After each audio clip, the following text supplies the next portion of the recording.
श्री पप्पू यादव जी।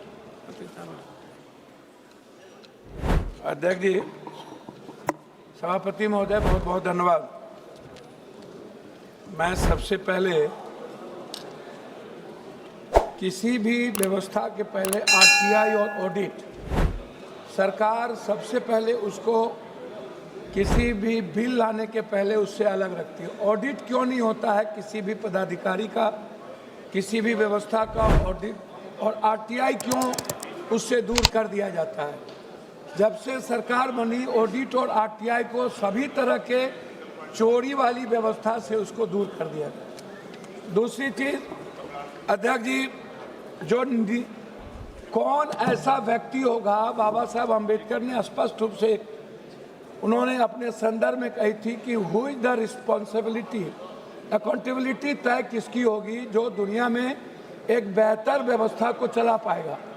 जब इस कंट्री में हमारे नेता, पदाधिकारी और माफिया सभी लोग मिलकर, आपसे मैं सिर्फ इतना कहना चाहूँगा, 2019-20 में, 2023-24 में एनटीए ने लगभग 3,554 करोड़ आय अर्जित की।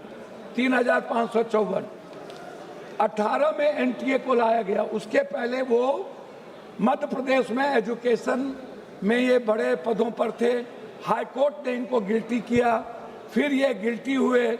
गिल्टी के बाद इनका प्रमोशन करके यूपीएससी का चेयरमैन बना दिया, फिर यूपीएससी के चेयरमैन में गिल्टी हुए, फिर इनको एनटीए का चेयरमैन बना दिया गया।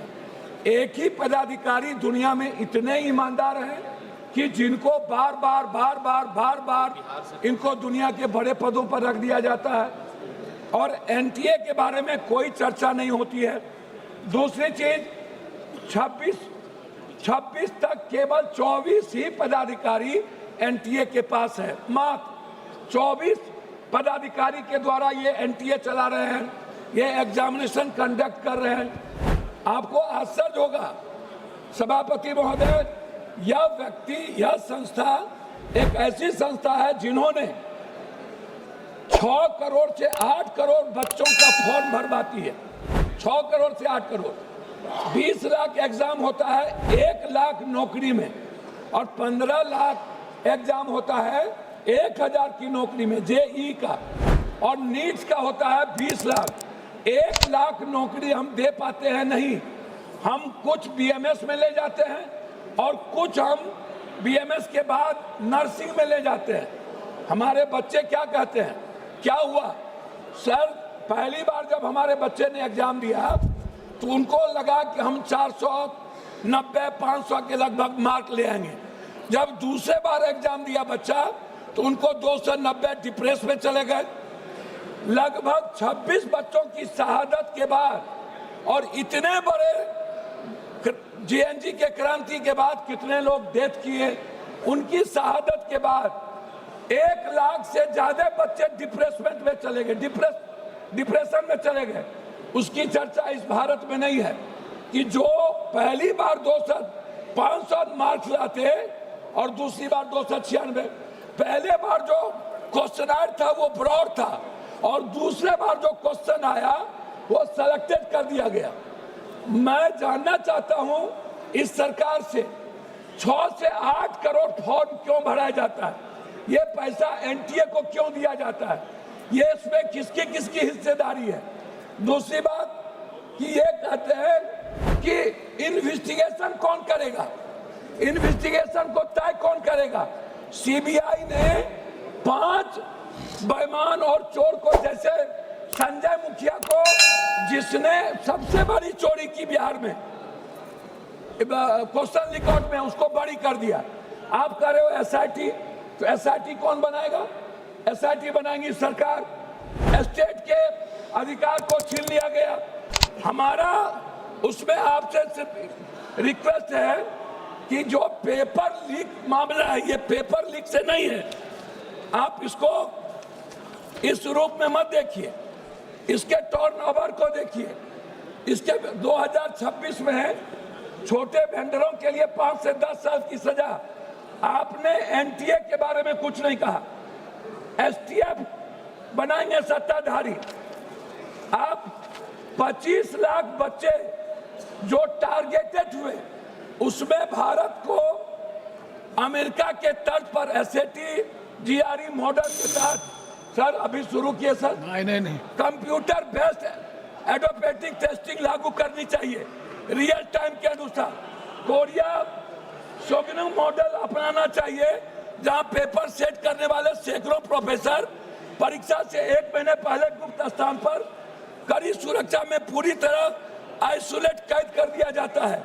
चीन के गुआको एग्जाम की तरह भारत में भी कैंडिडेट्स को पकड़ने के लिए आधार लिंकेड फेशियल रिकॉग्निशन अनिवार्य होना चाहिए।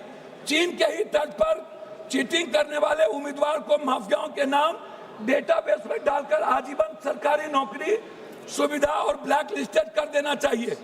फिनलैंड अभी थी सिस्टम से सीख लेना चाहिए कि इंटरनेट वाले क्लोज लोकल एयर गैप पर होती है जिससे बाहरी हैकिंग या डाटा ब्रीच कोई गुंजाइश। जापान में 2021 में कॉमन टेस्ट रिफॉर्म्स के तहत परीक्षा रूट लर्निंग के साथ करना चाहिए। ब्रिटेन ट्योफल के तर्ज पर भारत की एक स्वतंत्र नेशनल एग्जामिनेशन रेगुलेटरी बोर्ड हो जिसमें कोई सरकार का इंटरफेरेंस नहीं हो। एनटीए प्राइवेट वेंडर्स को तकनीकी और सुरक्षा ऑडिट करे। मैं बता रहा हूं अध्यक्ष जी, सिंगापुर के तरह digital chain of custody blockchain तकनीकी इस्तेमाल हो। एग्जाम सेंटर तक पूरी तरह एनक्रिप्टेड रहे। एक ये रिक्वेस्ट है प्राइवेट सेंटर जैसे अध्यक्ष जी प्लीज स्कूल इंजीनियरिंग कॉलेज पर परीक्षा करवाना आउटसोर्सिंग तुरंत बंद करिए। आउटसोर्सिंग थर्ड पार्टी गलत है। बिना फुल प्रूफ के श्री सोला सिंह जुर्माना नहीं। श्री बोला सिंह एक माफिया कमेटी है। मैं आपसे 1 मिनट में रिक्वेस्ट करूंगा। प्लीज कंक्लूड करो प्लीज। कंक्लूड कर रहा हूं सर। मेरा रिक्वेस्ट है एक सेकंड। अरे सर मेरा रिक्वेस्ट इसमें यह है कि बच्चों की सुरक्षा पर कोई चर्चा नहीं। एनटीए के ऑडिट आरटीआई और उसको बर्खास्त करने की कोई चर्चा नहीं। आपने एक ऐसा कानून लाया जो माफिया और सरकार को बचाती है। देखते रहिए स्वदेश न्यूज। अगर आप इस वीडियो को सोशल मीडिया हैंडल फेसबुक या इंस्टाग्राम पर देख रहे हैं तो हमें फॉलो करें। अगर यूट्यूब पर देख रहे हैं तो सब्सक्राइब करें और बेल आइकन दबाना ना भूलें।